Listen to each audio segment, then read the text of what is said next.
Derek Collier, who's a lovely writer and editor who runs the event Center for the Arts out.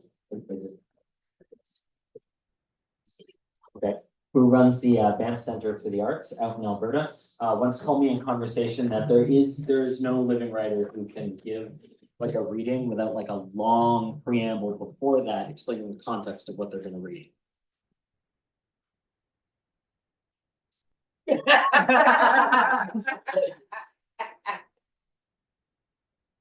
Imagine something like an angel kneeling on the moon planting seeds.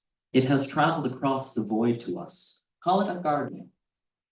Its flesh is the thick black of space that moves across its form in a river, never quite stable, always carrying the suggestion of water. It's a dark that can seldom be discerned by the eye, save for the inside and its wings, where lights that could be faraway suns are nestled.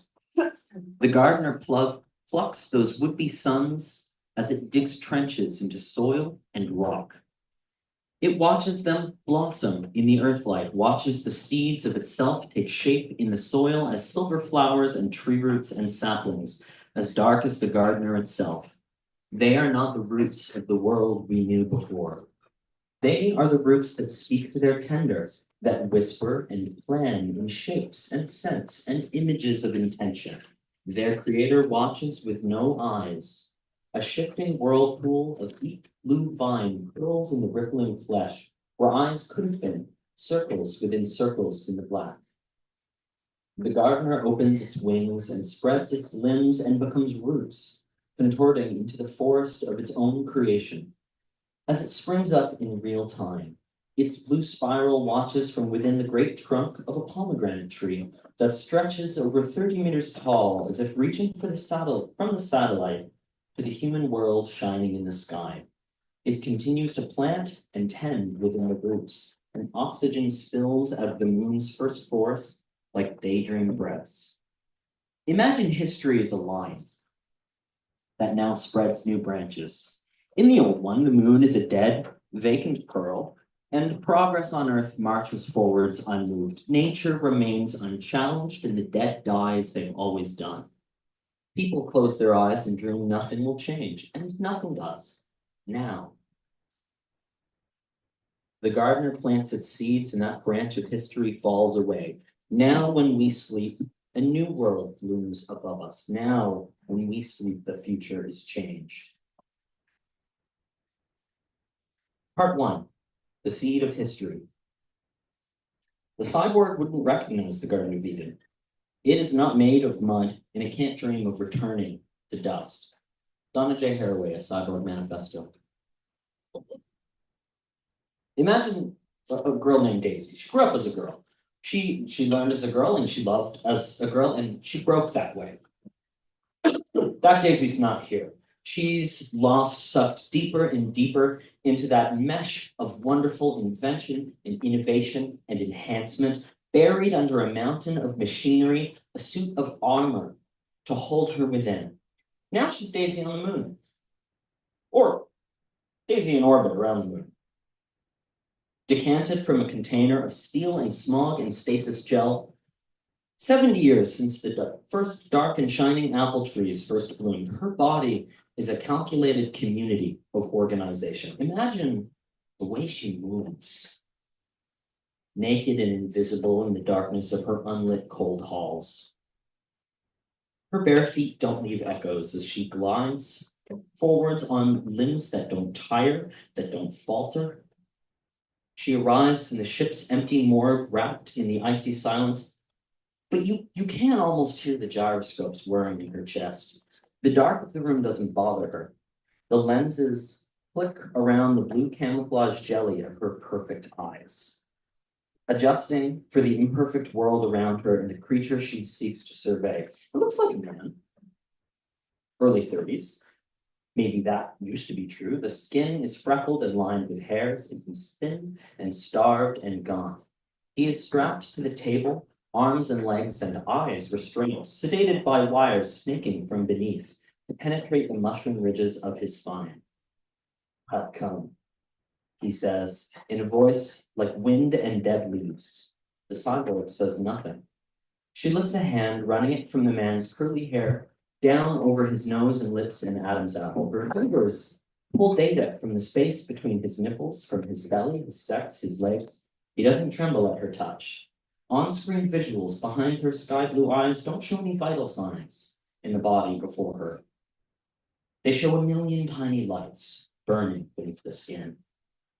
Do you know who I am? He asks. Daisy takes a knife from the operating table. It doesn't matter, she says. You're just the image of a living thing. You're a corpse pretending to breathe, but you're not alive. Her voice is a perfect symphony. It betrays purpose, but never feeling.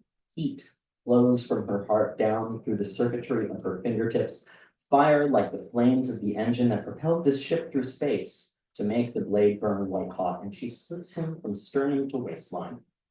Imagine that perfect machinery of her arm as she cuts. The smooth precision of her motion, the passion and time and money that had gone into the creation of that arm.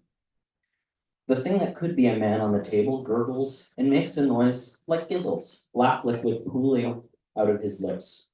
On the tips of Daisy's fingers, staining the steel of the table with seed and sand. You're not alive, he echoes as midnight orchids blossom from the hollow of his belly. It's just a trick. The flowers tremble in the presence of the cyborg as she accumulates her data. Within their stems, his voice continues to hum. You shouldn't have come here. In 2014, the world salmon hops into an unfolding future to find life sprouting above on a satellite that had never been anything other than the moon. In 2015, landing parties from 16 nations formed the first in-person research site, touching down on the moon's new fertile lands. The total number of personnel is 13. They were made moonside for 3 months, and their findings are redacted. There are 6 deaths. The existence of the research party is denied by all governments.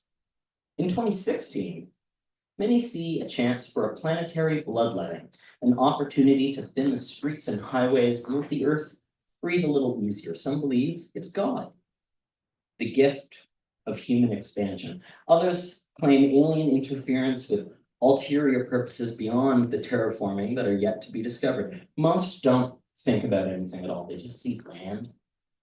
In 2024, plans are being drawn. Reservations are abandoned, unanswerable questions cast aside. Aristocrats who wish to banish multiculturalism encroaching on their gated communities, environmentalists screaming for release, and the many indebted begging escape have won out. Human beings are going back to the moon to carve cities from apple cores. In 2038, the first city is launched from the frozen tundra of northern Canada as a single massive cage. It's gifted with the name Lunar London, full of memories and nostalgia for a landscape that had been swallowed by the rising tides of the ocean. The second city is named Troy for its walls, planted on the dark side of the moon. More cities follow after that, peppering the satellite with highways. And in 2039, the automation fleets clear, and the moon's first settlers stumble into the Earthlight like baby birds, blind and open-mouthed in the face of new terrain, so unlike pictures in history books. It's an October of deep purples and blues when the first baby conceived on the moon is born, and everywhere the forest blooms, growing through and over the concrete and wiring of those expanding and folding prepackaged human civilizations. Everywhere, the gardener's work embraces our structures, folding unnatural nature and natural artifice into something harmonized. And in 2041, the first funeral is held in Highgate Cemetery. The graveyard is twisted an imperfect replica of what might have been lost, with 53,000 gravestones wiped clean of markings, waiting for bodies. I can stop there. That's a good thing.